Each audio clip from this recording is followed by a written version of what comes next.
সচিবালয়ের আগুনের ঘটনা নাশকতা কিনা তা এখনই বলার সময় হয়নি বলে জানিয়েছেন ফায়ার সার্ভিসের মহাপরিচালক ব্রিগেডিয়ার জেনারেল মোহাম্মদ জাহেদ কামাল। এ নিয়ে তদন্ত শুরু হয়েছে বলে জানিয়েছেন তিনি। দুপুরে সচিবালয়ে তদন্ত কমিটির প্রথম বৈঠক শেষে এসব জানান তিনি। এর আগে আগুনে পুড়ে যাওয়া সচিবালয়ের ৭ নম্বর ভবন পরিদর্শন করে স্বরাষ্ট্র মন্ত্রণালয়ের সিনিয়র সচিবের নেতৃত্বাধীন ৭ সদস্যের তদন্ত কমিটি। পুড়ে যাওয়া ভবন থেকে আলামত সংগ্রহ করেন তারা। প্রায় ঘণ্টাখানেক ধরে চলে তদন্ত কাজ। পরে তদন্ত কমিটির সাথে বৈঠক করেন ফায়ার সার্ভিসের মহাপরিচালক। বৃহস্পতিবার রাতে সচিবালয়ের ৭ নম্বর ভবনে আগুন লাগে। ওই ঘটনায় প্রথমে ৭ ও পরে ৮ সদস্যের নতুন তদন্ত কমিটি গঠন করা হয়। কমিটিকে ৩০ ডিসেম্বরের মধ্যে প্রাথমিক প্রতিবেদন এবং পরবর্তী ১০ কার্যদিবসের মধ্যে পূর্ণাঙ্গ প্রতিবেদন দেওয়ার নির্দেশ দেওয়া হয়েছে।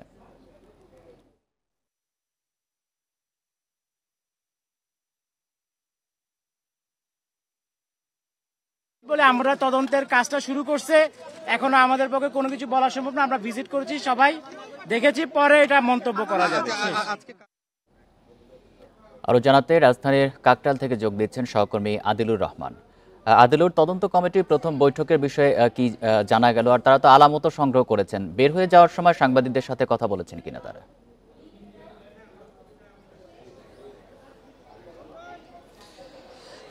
দেখুন, আমরা এখনো আসলে সচিবালয়ের পাশে সচিবালয়ের সামনেই অবস্থান করছি এবং যে উচ্চ পর্যায়ের যে তদন্ত কমিটিটি আসলে গঠন করা হয়েছে স্বরাষ্ট্র মন্ত্রণালয়ের সিনিয়র সচিব, তার নেতৃত্বে এই তদন্ত কমিটিটি, এবং এই তদন্ত কমিটিতে পুলিশের মহাপরিদর্শক, ফায়ার সার্ভিসের মহাপরিচালক এবং বুয়েটের শিক্ষক সহ একটি উচ্চ পর্যায়ে তদন্ত কমিটি গঠন করা হয়েছে। আজকে সকালবেলায় এই তদন্ত কমিটির সদস্যরা সচিবালয়ের ভেতরে যান এবং প্রথমে তারা নিজেদের মধ্যে একটি বৈঠক করেন। বৈঠক করার পরে যে আগুনের ঘটনা যে ভবনটিতে ঘটেছে, সচিবালয়ের ৭ নম্বর ভবন, এই ৭ নম্বর ভবনটি তারা পরিদর্শন করেন এবং গতকালে আপনি জানেন যে স্বরাষ্ট্র উপদেষ্টা জানিয়েছিলেন যে ৬ তলা থেকে এই আগুনের সূত্রপাত এবং এর পরে ৭ তলা, ৮ তলা, ৯ তলাতে এই আগুন ছড়িয়ে পড়ে। এবং আজকে যে তদন্ত কমিটি এখানে কাজ শুরু করেছে, তারা ৬ তলা থেকেই এই তাদের যে তদন্তের কাজ, সেই তদন্তের কাজটি শুরু করেছেন এবং ক্রাইম সিন বিভিন্ন আলামত সংগ্রহ করেছে। তদন্ত কমিটির যারা সদস্যরা আছেন,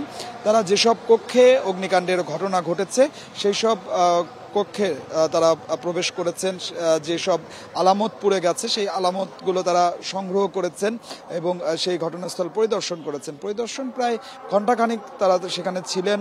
পরিদর্শন করে পরবর্তীতে তদন্ত কমিটির যারা সদস্যরা ছিলেন তারা বের হয়ে যান। বের হয়ে যাবার সময় ফায়ার সার্ভিসের যিনি মহাপরিচালক, তার নিয়ে গণমাধ্যমের সঙ্গে আমরা কর্মী যারা ছিলাম তার সঙ্গে কথা বলার চেষ্টা করেছে এবং তিনি যেটি আসলে বলেছেন যে আজকে সরকারি ছুটি হওয়ার সত্ত্বেও যেহেতু উচ্চ পর্যায়ের একটি তদন্ত কমিটি গঠন করা হয়েছে এবং সচিবালয়ের মতো স্পর্শকাতর জায়গায় আসলে এই অগ্নিকাণ্ডের ঘটনা, এই কারণে তারা ছুটির দিনেই তদন্তের কাজটি শুরু করেছেন এবং আজকে তারা মূলত আলামত সংগ্রহ করেছেন। এখন পর্যন্ত এই তদন্তের ব্যাপারে, অগ্রগতির ব্যাপারে বলার মতো কিছুই উপলব্ধি হয়নি এবং আমরা জানতে চেয়েছিলাম যে এটি আসলে দুর্ঘটনা না নাশকতা। তার কারণ হচ্ছে গতকালই যখন থেকেই অভিযোগ উঠছে যে সরকারি বিভিন্ন ধরনের নথি পুড়িয়ে দেওয়ার এক ধরনের অভিযোগ উঠেছে, তো এটি নাশকতা হতে পারে। এই প্রশ্নটিকে সামনে রেখেই আমরা তাকে জিজ্ঞাসা করেছিলাম। তিনি আসলে বলেছেন যে এই প্রশ্নগুলো সামনে রেখেই তারা তদন্তের কাজটি করে যাচ্ছেন, তবে এখন পর্যন্ত নাশকতা নাকি দুর্ঘটনা সেটি বলার মতো সময় এখনও তদন্ত কমিটির হয়নি। তবে যে নির্ধারিত সময় বেঁধে দেওয়া হয়েছে সেই নির্ধারিত সময়ের মধ্যেই তারা তদন্তের যে প্রতিবেদন সেই প্রতিবেদনটি দিবেন এবং তারপরে আসলে খোলাসা হবে এটি নাশকতা নাকি দুর্ঘটনা। তবে আরেকটি বিষয় আপনাকে জানিয়ে রাখি যে এই যে তদন্ত এবং এই অগ্নিকাণ্ডের ঘটনাটি সর্বোচ্চ গুরুত্ব দিয়ে তদন্তের যে কাজ সেই কাজ চালিয়ে যাওয়া হচ্ছে বলেই তদন্ত কমিটির সদস্যরা আমাদেরকে জানিয়েছেন। তো আমার কাছে সচিবালয়ের সামনে থেকে এটি ছিল এখনকার সবশেষ। সচিবালয়ের সামনে থেকে জানাচ্ছেন সহকর্মী আদিলুর রহমান। ঐক্য ছাড়া সংস্কার বা সংস্কার ছাড়া নির্বাচন সম্ভব নয়, তাই দুটোর প্রস্তুতি একসঙ্গে চলছে বলে জানিয়েছেন অন্তর্বর্তী সরকার প্রধান অধ্যাপক মোহাম্মদ ইউনূস। সকালে কৃষিবিদ ইনস্টিটিউশনে জাতীয় সংলাপের উদ্বোধনী ভাষণে একথা বলেন তিনি। জানান, ছাত্র জনতার অভ্যুত্থানের দেশ রূপান্তর পর্বে প্রবেশ করেছে, তাই সংস্কার প্রশ্নে সবাইকে এক হতে হবে। ঐক্য, সংস্কার ও নির্বাচন সামনে রেখে অংশীজনদের নিয়ে শুরু 2 দিনের জাতীয় সংলাপ। এতে ভার্চুয়ালি যুক্ত হয়ে উদ্বোধনী বক্তব্য রাখেন অন্তর্বর্তী সরকার প্রধান অধ্যাপক ডক্টর ইউনূস। সকল ধরনের বৈষম্য অবসানের ছাত্র জনতার অভ্যুত্থানে দেশ রূপান্তর পর্বে প্রবেশের অধিকার অর্জন করেছে জানিয়ে এই রূপান্তর কার্যকরে সব শক্তি নিয়োগের আহ্বান জানান প্রধান উপদেষ্টা। বলেন, সে কারণেই সংস্কার প্রশ্নে সবাইকে একমত হতে হবে। সংস্কার ও নির্বাচনের প্রস্তুতি একই সঙ্গে চলতে থাকবে। সংস্কার বিষয়ে আমাদের মধ্যে ঐকমত্য প্রয়োজন, এর কোনো বিকল্প নাই।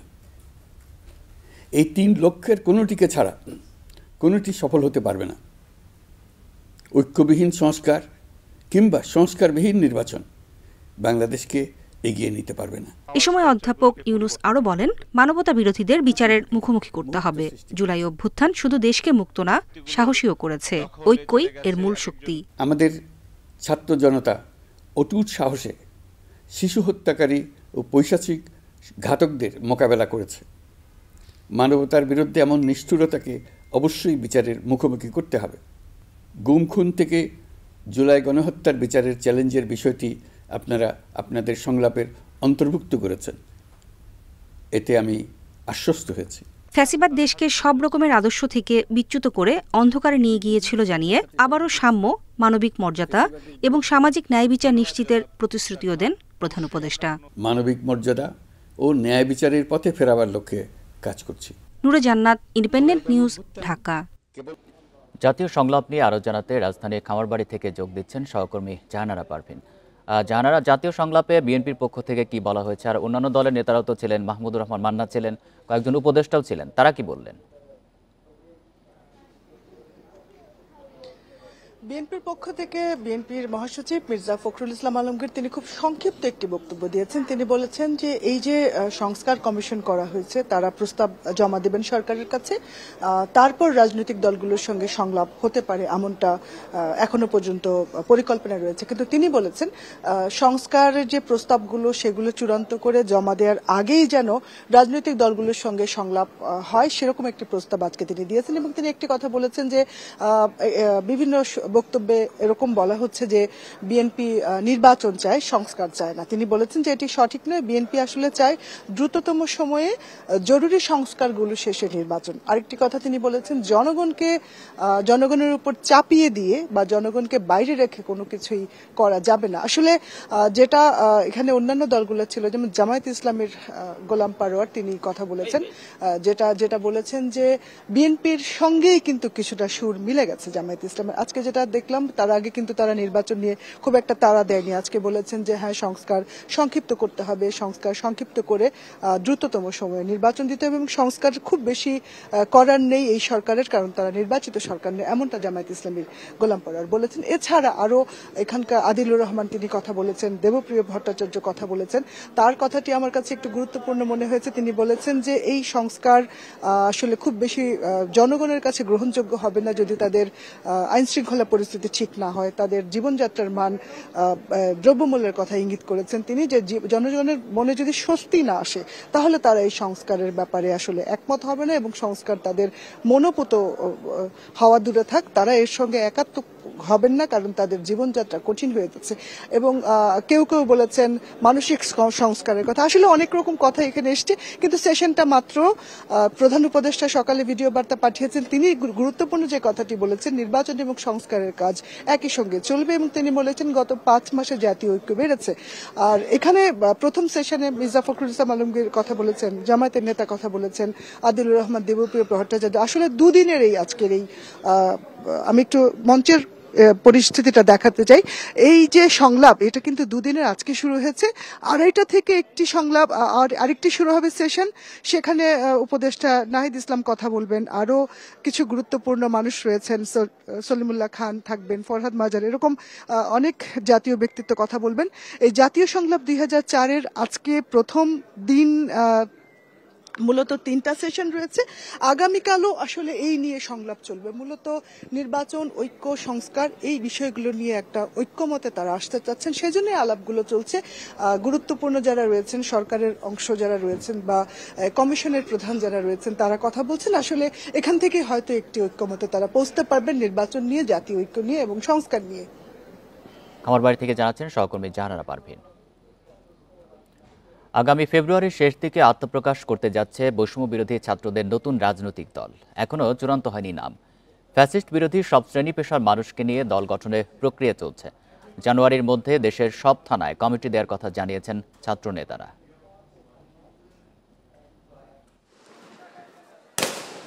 বৈষম্য বিরোধী ছাত্র আন্দোলনের ব্যানারে ছাত্র জনতার আন্দোলনের মুখে গত ৫ আগস্ট হাসিনা সরকারের পতন হয়। দেশ থেকে পালিয়ে যায় পতিত সরকারের সাবেক প্রধানমন্ত্রী হাসিনা। সিভিল ফরমেশনে কাজ করার জন্য তাদের টেকনিক্যাল।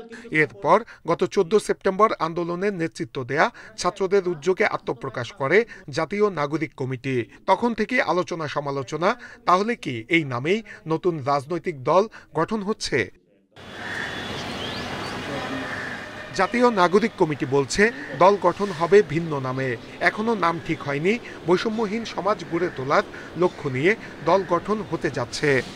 এখানে যারা আমাদের সাথে কাজ করছে এবং গত 15-16 বছরে ফ্যাসিবাদ বিরোধী আন্দোলনে সবাই কিন্তু পরীক্ষিত শক্তি। যারা লং টাইম ফ্যাসিবাদ বিরোধী আন্দোলনে যারা স্যাক্রিফাইস করেছে, কন্ট্রিবিউশন করেছে এবং শেখ হাসিনার এগেনস্টে যে লড়াইটা যারা করেছে, তারা অবশ্যই সামনের দিনে যে কোনো ধরনের রাজনৈতিক পরিস্থিতি তারা সর্বোচ্চ ভালো নেতৃত্ব দিতে পারবে।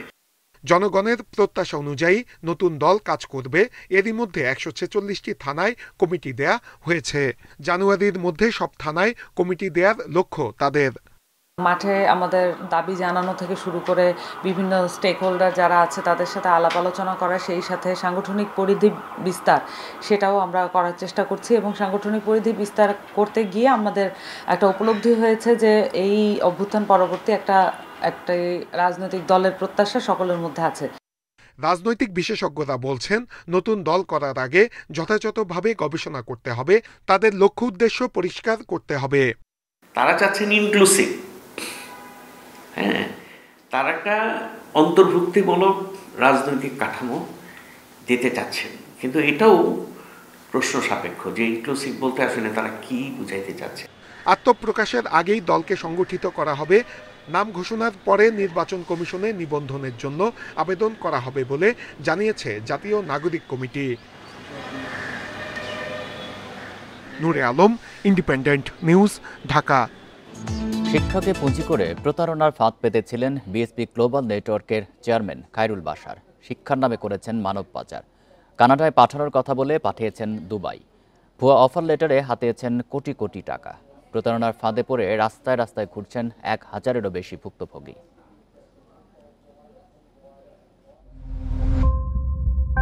রাজধানীর অভিজাত এলাকা গুলশানের অফিস। 32 বছর ধরে শিক্ষার নামে ব্যবসা, আর এই তকমাকে পুঁজি করে প্রতারণার ফাঁদ পাতেন বিএসবি গ্লোবাল নেটওয়ার্কের কর্ণধার খায়রুল বাশার। উচ্চশিক্ষার নামে বিভিন্ন দেশে পাঠানোর কথা বলে শত শত মানুষের কাছ থেকে হাতিয়েছেন কোটি কোটি টাকা। এখন অফিস বন্ধ করে লাপাত্তা বাশার। প্রতিদিনই ভুক্তভোগীরা আসছেন বিএসবির অফিসে। এই ভুক্তভোগী এসেছেন সাভার থেকে।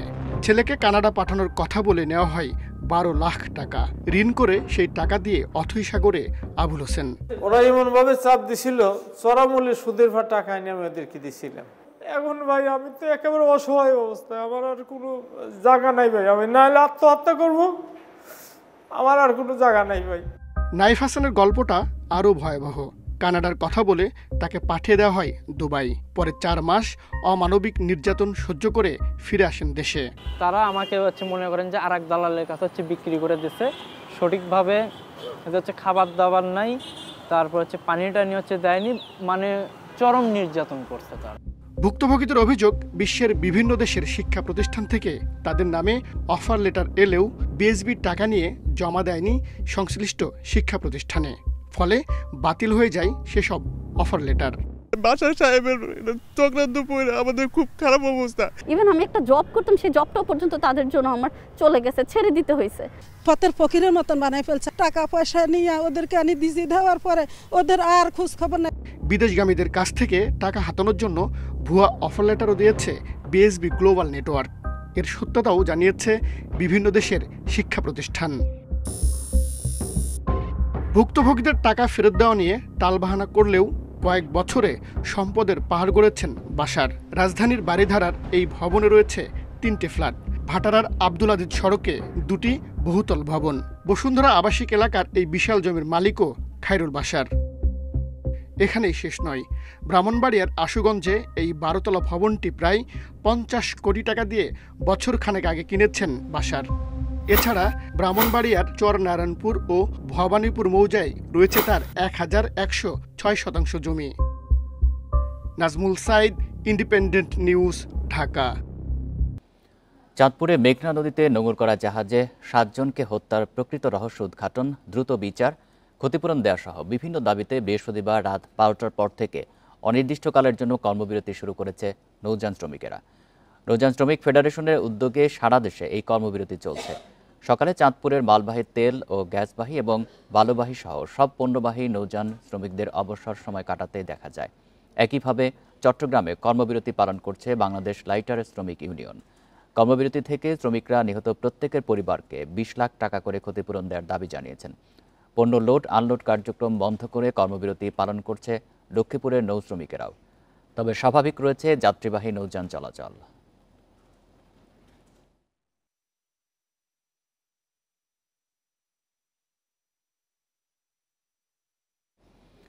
চাঁদপুরে জাহাজে 7 খুনের রহস্য উদ্ঘাটন এবং জড়িতদের বিচার সহ বিভিন্ন দাবিতে অনির্দিষ্টকালের কর্মবিরতিতে নৌযান শ্রমিকেরা। এ নিয়ে আরও জানাতে সিরাজগঞ্জ থেকে যুক্ত হচ্ছেন সহকর্মী দিলীপ কুমার গৌড়। দিলীপ, নৌযান শ্রমিকরা তো তাদের কর্মবিরতি পালন করছেন, তাদের দাবিগুলো কি কি সে বিষয়ে জানাবেন। কোনো সমাধানের উদ্যোগ কি এখন পর্যন্ত নেওয়া হয়েছে? আমি এখন দাঁড়িয়ে আছি সিরাজগঞ্জের বাঘাবাড়ি নৌ বন্দরে। এটি উত্তরবঙ্গের একমাত্র নদী বন্দর। এখানে আসলে নৌ পরিবহন শ্রমিকরা কর্মবিরতি পালন করছে এবং রাত 12টা 1 মিনিটে কিন্তু কর্মবিরতি পালন শুরু হয়েছে। আমি যদি আপনাদের দেখাই যে এখানে বাঘাবাড়ি নৌ বন্দরে যে পণ্যবাহী জাহাজগুলো এসেছে চিটাগাং থেকে, সেই জাহাজগুলি কিন্তু এখনো বন্দরে রয়েছে এবং এখানকার যারা নৌ পরিবহন শ্রমিক রয়েছে তাদের সাথে আমরা কথা বলেছি। তারা জানিয়েছেন যে চাঁদপুরে যে 7টি জাহাজের যে মাস্টার সহ নাবিককে হত্যা ঘটনা ঘটেছে, সেই হত্যার মূল রহস্য উদ্ঘাটন এবং ক্ষতিগ্রস্ত পরিবারকে যারা নিহত হয়েছে প্রত্যেক পরিবারকে 20 লাখ টাকা করে সরকারি ক্ষতিপূরণ এবং নৌপথে যে চাঁদাবাজি হয় সেই চাঁদাবাজি বন্ধ এবং নৌপথে সুরক্ষা করার জন্য পুলিশি টহলের জন্য আসলে তারা এই আন্দোলন করছে 4 দফা দাবিতে। এবং সকাল থেকে কিন্তু এখানে কোনো জাহাজে পণ্য ওঠানামা করেনি।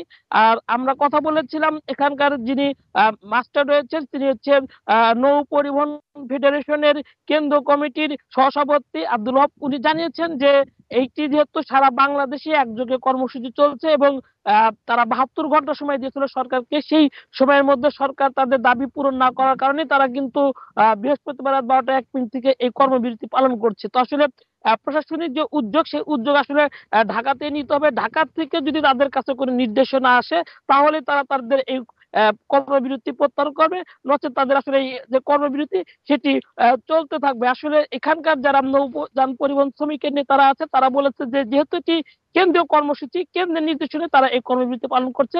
কেন্দ্র থেকে নির্দেশনা আসলে তারা কিন্তু আসলে এই কর্মবিরতি প্রত্যাহার করবে। এখানে কিন্তু এই উত্তরবঙ্গের যে সার, জ্বালানি তেল, কয়লা এবং সিমেন্ট এগুলো কিন্তু দেশের বিভিন্ন অঞ্চল থেকে এই বন্দরে আসে এবং এই বন্দর থেকে উত্তরবঙ্গের 16টি জেলায় এই পরিবহন মাধ্যমে এই পণ্যগুলি যায়। আসলে আজকে কিন্তু এটি বন্ধ থাকার কারণে কিন্তু উত্তর অঞ্চলে এই সকল পণ্য যাওয়া ব্যাহত হচ্ছে। এই ছিল আমার কাছে সিরাজগঞ্জের সর্বশেষ খবর। সিরাজগঞ্জের বাঘাবাড়ি থেকে জানাচ্ছেন সহকর্মী দিলীপ কুমার গৌড়। শীতের সবজির দাম কমে এলেও অস্বস্তি বাড়াচ্ছে চাল ও মুরগির দাম। রাজধানীর কারওয়ান বাজারে ব্রয়লার মুরগি 200 থেকে 210 আর সোনালী মুরগি বিক্রি হচ্ছে 340 থেকে 350 টাকা। আর কেজিতে 8 টাকা পর্যন্ত বাড়তি চালের দাম। আগের মতোই আছে বোতলজাত সয়াবিন তেলের সংকট। বাজারে ক্রেতা বিক্রেতার বাকবিতণ্ডা, কারণ চালের দামের ঊর্ধ্বগতি। গত 2 সপ্তাহে কেজিতে দাম বেড়েছে 8 টাকা পর্যন্ত। নাজির শাল 76 থেকে 85 টাকা, মিনিকেট 74 থেকে 78 টাকা কেজি। মোটা চালের জন্য গুনতে হচ্ছে 62 টাকা পর্যন্ত। আর এই জন্য মিলারদের দুষছেন বিক্রেতারা। গত 10 দিন থেকে মিনিকেটটা আকাশ ছোঁয়া বেড়ে গেছে, যা পার কেজিতে প্রায় 6 থেকে 8 টাকা পার কেজিতে বেড়ে গেছে। আর 2800 বেড়ে গেছে আজকে 2-3 দিন ধরে পার কেজিতে 1 থেকে 2 টাকা। চালের মতো আরো বেশি ঊর্ধ্বগতি, মানে যেটা কিছুদিন আগেও আমরা 75 টাকা করে নিয়েছি সেটা এখন 80 টাকা। সিন্ডিকেট হয়ে যেখান থেকে এখানে আসতেছে টোটাল জিনিসটাকে মনিটরিং এর মধ্যে রাখা উচিত। তাহলে সেক্ষেত্রে দেখা যাচ্ছে যে প্রত্যেকটা ক্ষেত্রে যদি মনিটরিং থাকে তাহলে আমার মনে হয় এই জিনিসটা থেকে আমরা মুক্তি পাবো। বছরের শেষ সপ্তাহে চাহিদা বাড়ায় সংকটের অজুহাতে বাড়ানো হয়েছে মুরগির দাম। ব্রয়লার 200 থেকে 210 টাকা আর সোনালী মুরগির দাম কেজিতে গুনতে হচ্ছে 340 থেকে 350 টাকা। 31st নাইট উপলক্ষে সব জিনিস চাহিদা বেশি, যেহেতু সব জায়গায় অনুষ্ঠান হইতেছে, সব জায়গায় পার্টি হইতেছে, আবার বছরের শেষ উপলক্ষে সব জায়গায় এগুলো চলতেছে, এই জন্য এটার দাম একটু বেশি হয়েছে। 1 কেজি ব্রয়লার যদি 210 টাকা দেখেন, আপনি ওটা 700 গ্রামের বেশি টিকবে না, আপনি 3 জন মানুষ খাইলেই শেষ, তাহলে একজন মানুষের দিনে ইনকাম কত?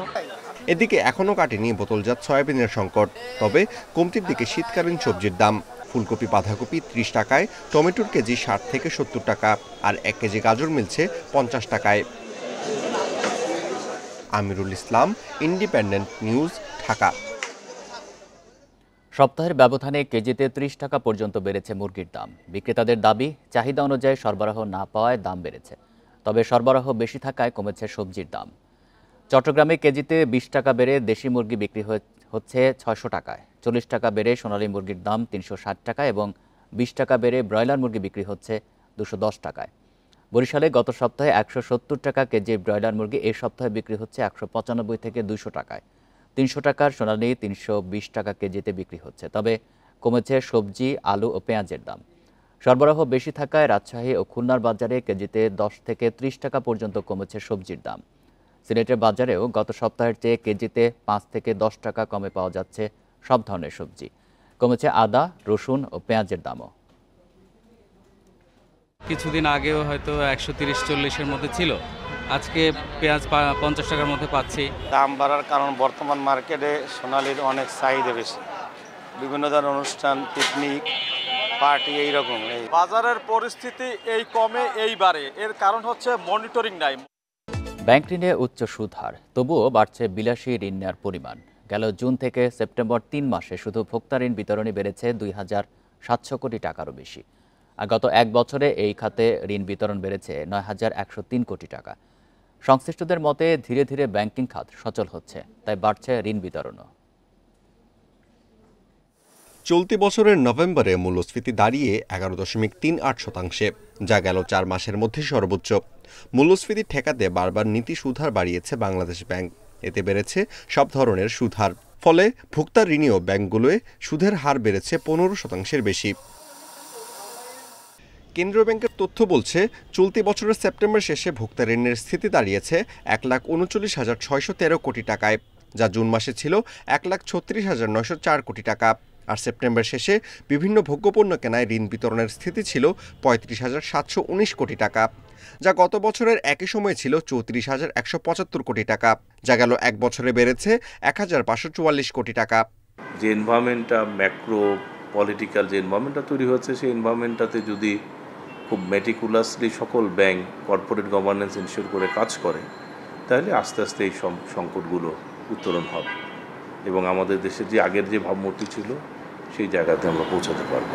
অর্থনীতিবিদদের মতে এখন দেশের ব্যাংকিং খাত সচল হতে শুরু করেছে, তাই বাড়ছে ঋণ বিতরণও। যেখানে সুদের হার বেশি থাকে তো সেখানে আসলে ব্যাংকগুলোও আগ্রহী হয় যে সেখানে ঋণ দেওয়ার ক্ষেত্রে। আর এই ধরনের পণ্য কেনার ক্ষেত্রে যে ঋণ, সেই ঋণের প্রায় শতভাগই কিন্তু রিকভার করা হয়, মানে এখানে কোনো ডিফল্ট হয় না।